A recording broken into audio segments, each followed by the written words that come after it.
तो नमस्कार भाइयों, आज हम वापस आ चुके हैं अपने chapter chemical reactions and equations में।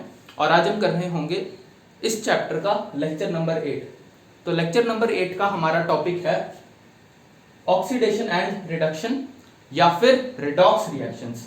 तो जो ये हमारी रिडॉक्स रिएक्शंस है, ये टाइप्स ऑफ रिएक्शंस में हमारी 6th रिएक्शन होने वाली है। तो आज के दिन हम रिडॉक्स रिएक्शन को, ऑक्सीडेशन को, रिडक्शन को बहुत अच्छे से समझ रहे होंगे।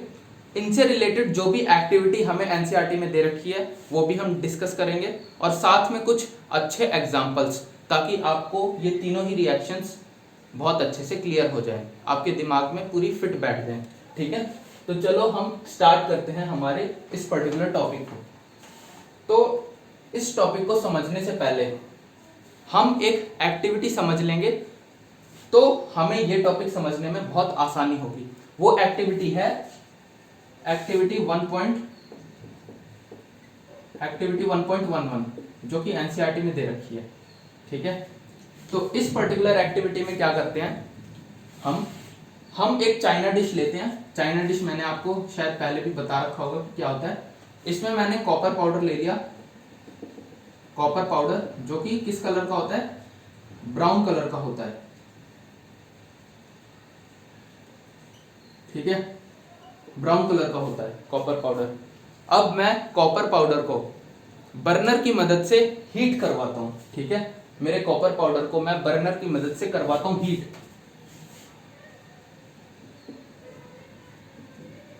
तो जो इस कॉपर, ये जो कॉपर पाउडर होता है, इस कॉपर पाउडर की जो ऊपर वाली सरफेस होती है उसका कलर हो जाता है ब्राउन से ब्लैक। ब्राउन से ब्लैक किसकी, ऊपर वाले लेयर की।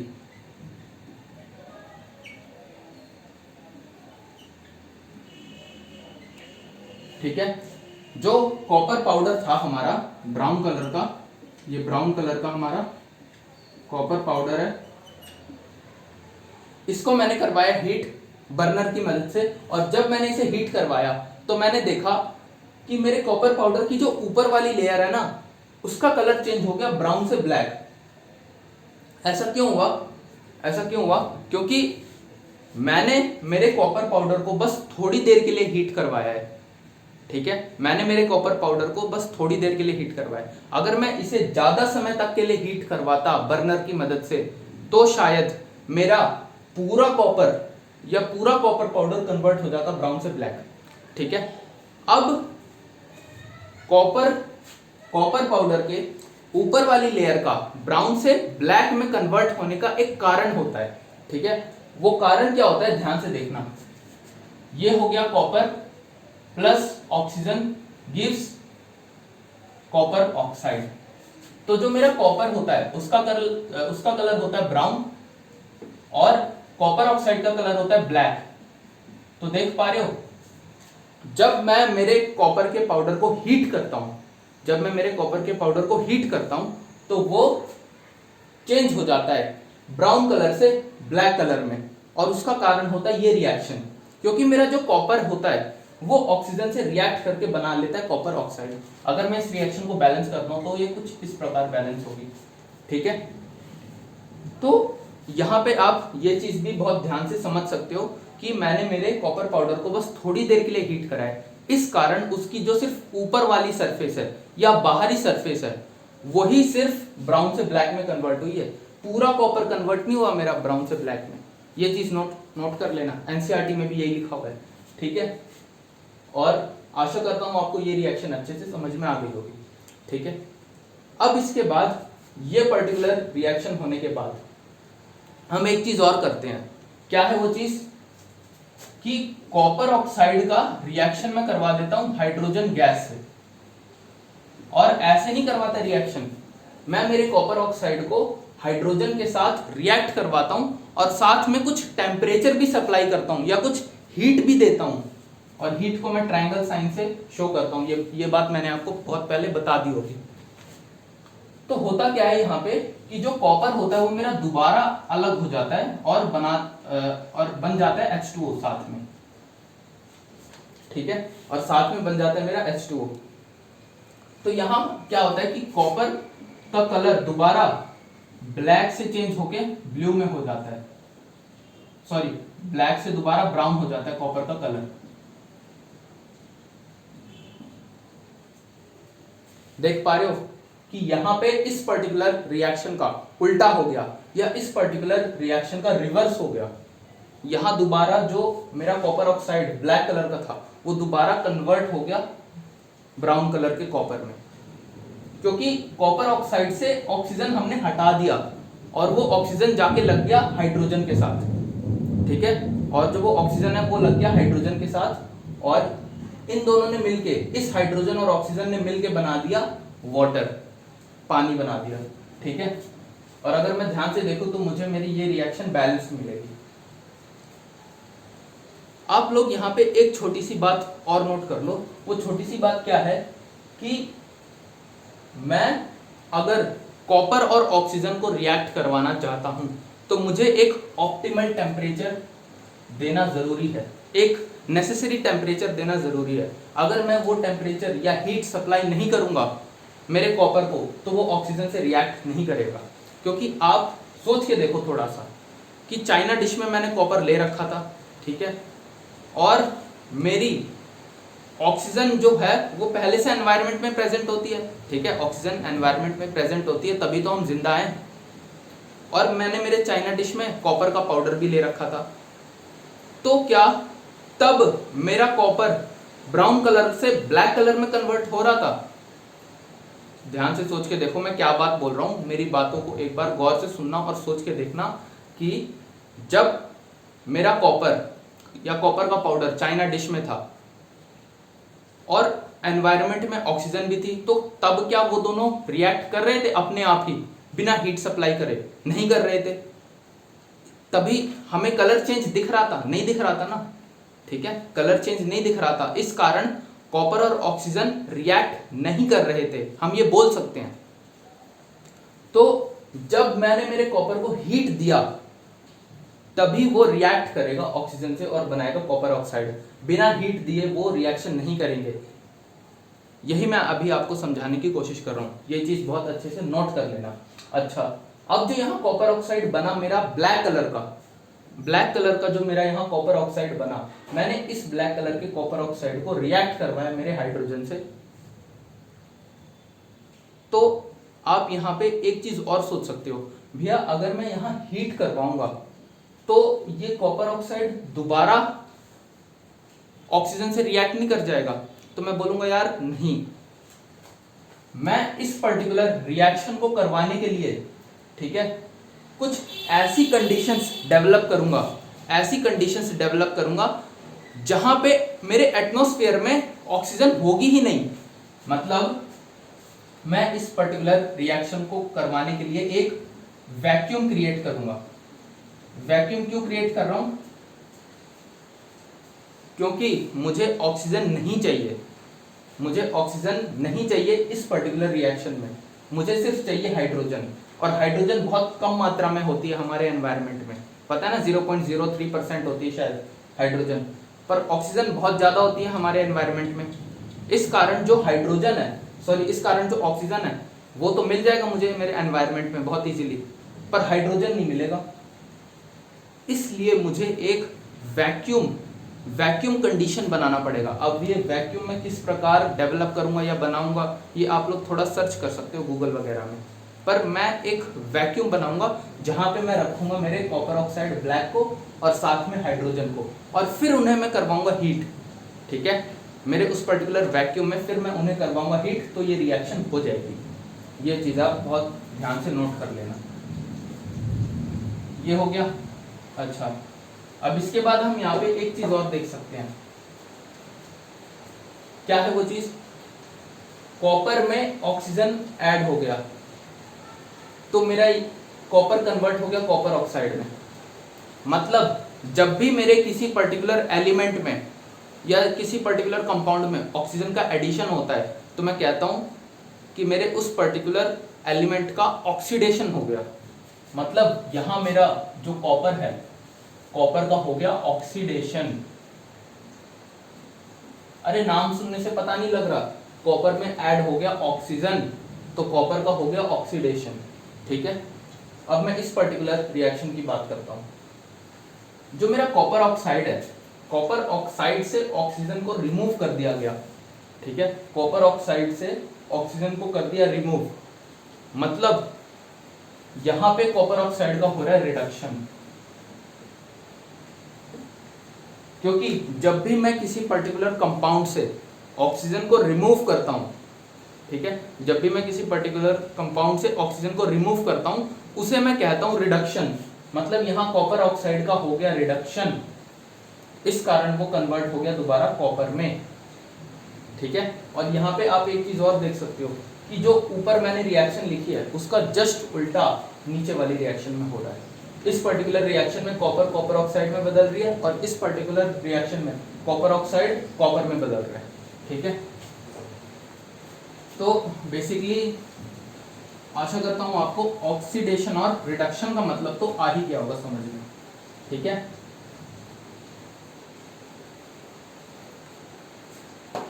ऑक्सीडेशन मतलब जब ऑक्सीजन ऐड हो जाता है किसी पर्टिकुलर एलिमेंट में या कंपाउंड में। मेरी बात ध्यान से सुनना, ऑक्सीजन अगर ऐड होगा तो वो किसी पर्टिकुलर एलिमेंट या कंपाउंड दोनों में ऐड हो सकता है, लेकिन अगर ऑक्सीजन को मैं रिमूव करूंगा तो वो मैं एक कंपाउंड से ही ऑक्सीजन को रिमूव करूंगा। ठीक है, क्योंकि अगर मैं एक सिंगल एलिमेंट लेता हूं उसमें तो ऑक्सीजन होगा ही नहीं ना। ठीक है, अगर मैं एक सिंगल एलिमेंट लेता हूं, जैसे मैंने मान लिया कॉपर ले लिया, इसमें कहाँ है ऑक्सीजन, ऑक्सीजन है ही नहीं, तो मैं रिमूव किसे करूंगा।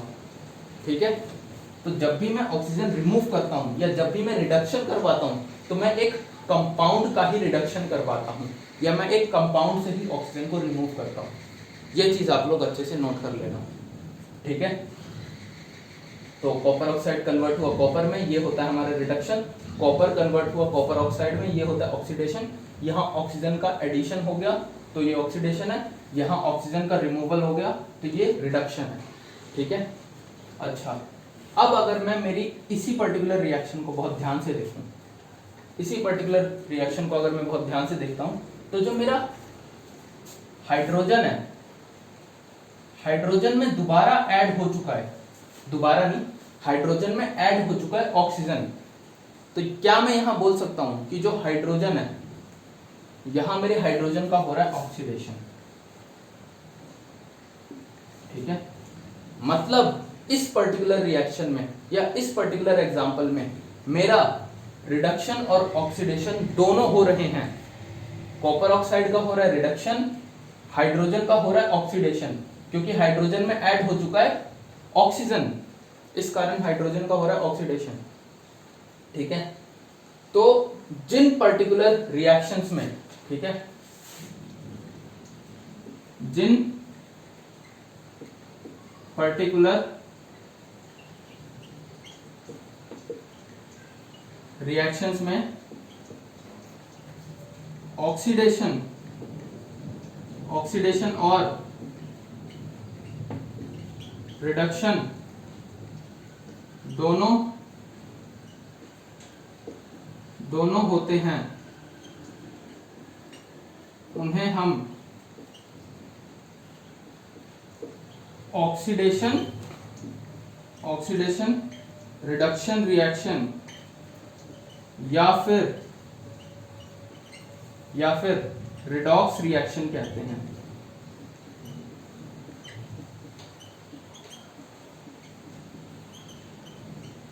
ठीक है, तो जिन पर्टिकुलर रिएक्शंस में मेरा ऑक्सीडेशन और रिडक्शन दोनों होता है, उन रिएक्शंस को मैं या तो ऑक्सीडेशन रिडक्शन रिएक्शंस कहता हूं, ऑक्सीडेशन रिडक्शन रिएक्शंस, या मैं उन्हें रिडॉक्स रिएक्शन कहता हूं।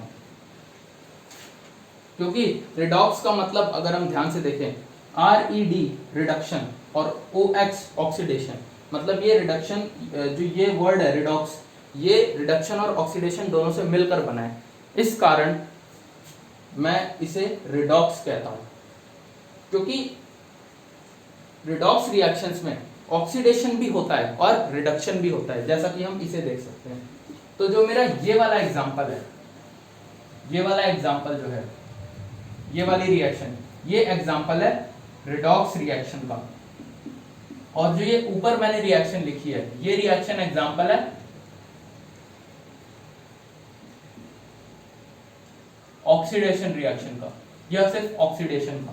ठीक है, तो आप लोग इसे ध्यान से देख लेना और एक बार इसे दोबारा पढ़ते हैं। जिन पर्टिकुलर रिएक्शंस में ऑक्सीडेशन और रिडक्शन दोनों होते हैं उन्हें ऑक्सीडेशन रिडक्शन रिएक्शन या फिर रिडॉक्स रिएक्शन कहते हैं। ठीक है, तो ये चीज आप लोग नोट कर लेना। और मैंने आपको समझा ही दिया कि ऑक्सीडेशन और रिडक्शन का क्या मतलब होता है। ठीक है, ये हो गया हमारा। अब थोड़ा और आगे बढ़ते हैं। अब अगर हम कुछ और एग्जांपल्स देखते हैं, ठीक है, कुछ और एग्जांपल्स देखते हैं हमारे रिडॉक्स रिएक्शन से रिलेटेड, तो कौन कौन से होंगे देखो ध्यान से।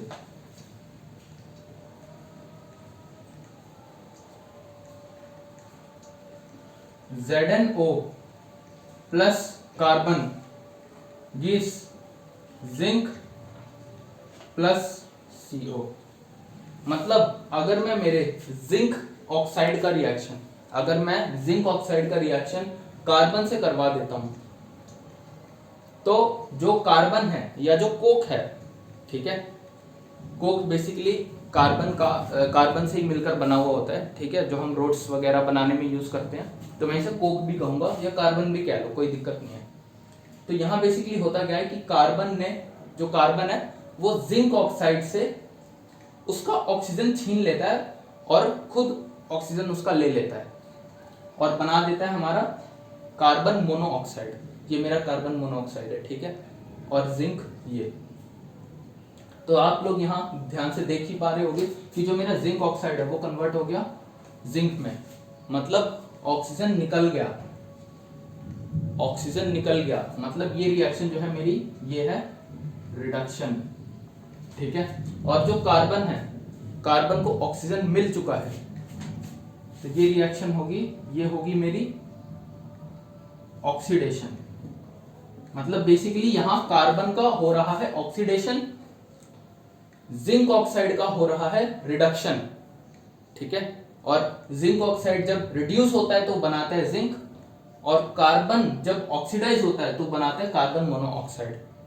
और ये पूरी रिएक्शन एग्जांपल है रिडॉक्स रिएक्शन का। ये पूरी रिएक्शन एग्जांपल है हमारी रिडॉक्स रिएक्शन का।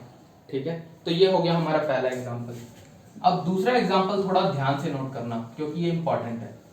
ये दूसरा जो एग्जांपल है ये थोड़ा ध्यान से अच्छे से नोट कर लेना, ये थोड़ा इंपॉर्टेंट है। क्यों है इंपॉर्टेंट, देखो ध्यान से। Manganese oxide MnO2 plus HCl हमें देता है MnCl2 plus H2O plus Cl2। अब यहां ध्यान से देखना,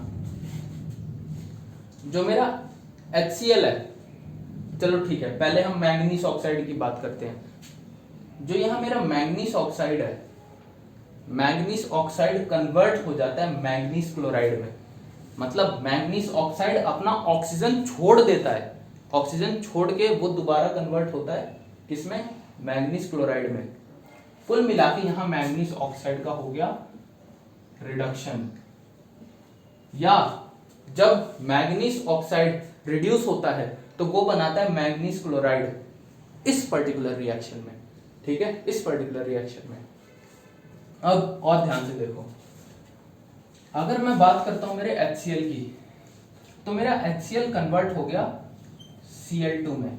मतलब हाइड्रोक्लोरिक एसिड ने या हाइड्रोजन क्लोराइड ने हाइड्रोजन को छोड़ दिया, ये मेरा ऑक्सीडेशन होगा।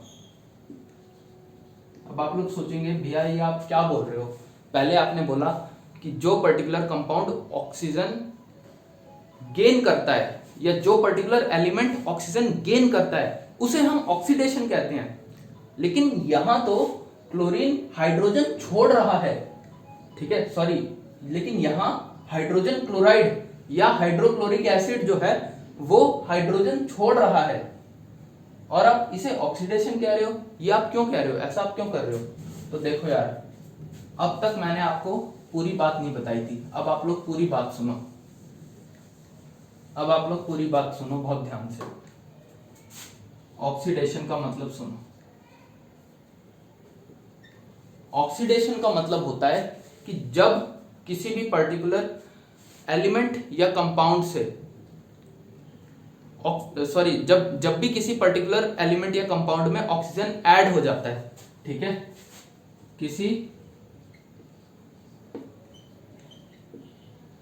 एलिमेंट या कंपाउंड में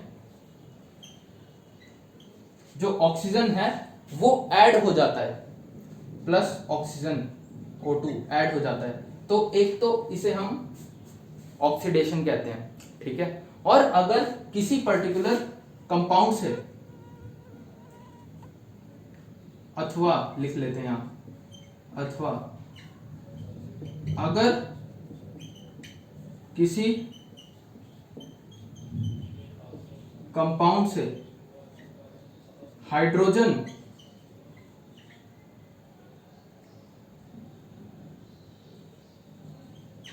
यानी H2 बाहर निकल जाता है,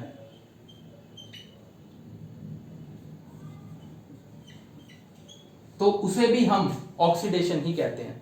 मतलब किसी भी पर्टिकुलर एलिमेंट या कंपाउंड में अगर ऑक्सीजन ऐड हो जाता है तो वो तो मेरा ऑक्सीडेशन होता ही है, ये बात तो मैं आपको पहले भी बता ही चुका हूं।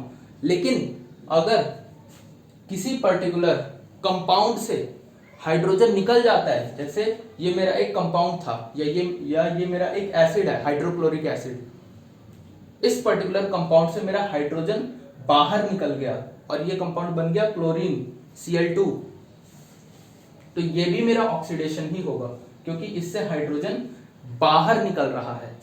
अब साथ में एक और बात सुनो आप, रिडक्शन की एक और डेफिनेशन। अच्छा, जो अभी मैंने ये यहां एग्जांपल लिखा था, ये भी मेरा रिडॉक्स रिएक्शन का एग्जांपल होगा, ठीक है। तो रिडक्शन की एक और डेफिनेशन सुनो। ऑक्सीजन का बाहर निकलना, ऑक्सीजन का बाहर निकलना या हाइड्रोजन का ऐड हो जाना, ठीक है। अब यहां मेरी बात आप एक बहुत ध्यान से सुनना कि ऑक्सीजन का बाहर निकलना, और अगर ऑक्सीजन बाहर निकलता है तो ऑक्सीजन जरूर किसी ना किसी कंपाउंड से ही बाहर निकलेगा, ठीक है। तो जो रिडक्शन इस फॉर्म में होगा, जौन सा भी रिडक्शन इस पर्टिकुलर फॉर्म में होगा, वो हमेशा एक कंपाउंड का होगा, ठीक है। और अगर कोई रिडक्शन इस पर्टिकुलर फॉर्म में होता है तो वो एक कंपाउंड भी हो सकता है और एक एलिमेंट भी हो सकता है, क्योंकि यार ऐड करवाना तो बहुत आसान होता है ना। ऐड तो मैं, मान लो मेरे पास कॉपर है और कॉपर ऑक्साइड है, ठीक है, मैं कॉपर में हाइड्रोजन ऐड करवा सकता हूं, हाँ बिल्कुल, कॉपर में इजीली ऐड करवा सकता हूं हाइड्रोजन। और कॉपर ऑक्साइड में मैंने अभी आपको हाइड्रोजन ऐड करके बताया था यहां पे, ठीक है, अभी अभी मैंने आपको कॉपर ऑक्साइड में हाइड्रोजन ऐड करके बताया था। तो मैं यहां पे कॉपर और कॉपर ऑक्साइड का रिडक्शन करवा सकता हूं दोनों ही फॉर्म में। लेकिन अगर मैं बात करूं इस पर्टिकुलर फॉर्म में, किसी भी पर्टिकुलर कंपाउंड में ही ऑक्सीजन होगा। मतलब सोच के देखो, अगर मैं बोलूं कि मुझे जिंक से ऑक्सीजन निकालना है, तो क्या इस बात का कोई सेंस बनता है? कोई सेंस है इस बात का? कोई सेंस नहीं है। मैं मेरे जिंक से ऑक्सीजन बाहर निकाल ही नहीं सकता, क्योंकि इसमें ऑक्सीजन कहां है साथ में इसके। लेकिन क्या मैं जिंक में हाइड्रोजन ऐड करवा सकता हूं? हाँ बिल्कुल करवा सकता हूं जिंक में, पर मैं जिंक से ऑक्सीजन बाहर नहीं निकाल सकता क्योंकि है ही नहीं ऑक्सीजन।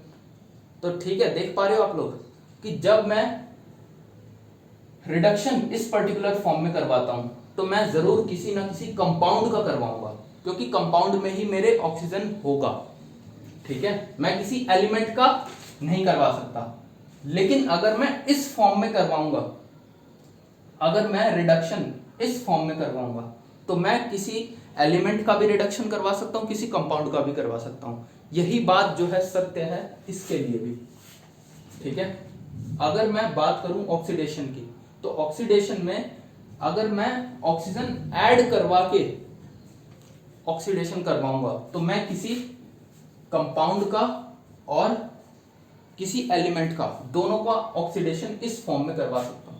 लेकिन अगर मैं बात करता हूं रिडक्शन की, मतलब हाइड्रोजन बाहर निकालने की, अगर मैं रिडक्शन ऑक्सीडेशन की बात इस फॉर्म में करता हूं, हाइड्रोजन बाहर निकालने की फॉर्म में, तो मैं हाइड्रोजन सिर्फ एक कंपाउंड से ही बाहर निकाल सकता हूं। ये बात ध्यान से नोट करना, ठीक है। मैं जो हाइड्रोजन है वो सिर्फ और सिर्फ एक कंपाउंड से ही बाहर निकाल सकता हूं, क्योंकि किसी एलिमेंट की अगर मैं बात करूं, मैं बोलूंगा भाई लो निकालो कॉपर से, निकाल के दिखाओ मुझे हाइड्रोजन, कॉपर से हाइड्रोजन को बाहर निकालो, तो कोई मतलब है इस बात का? कॉपर से क्या मैं हाइड्रोजन निकाल सकता हूँ?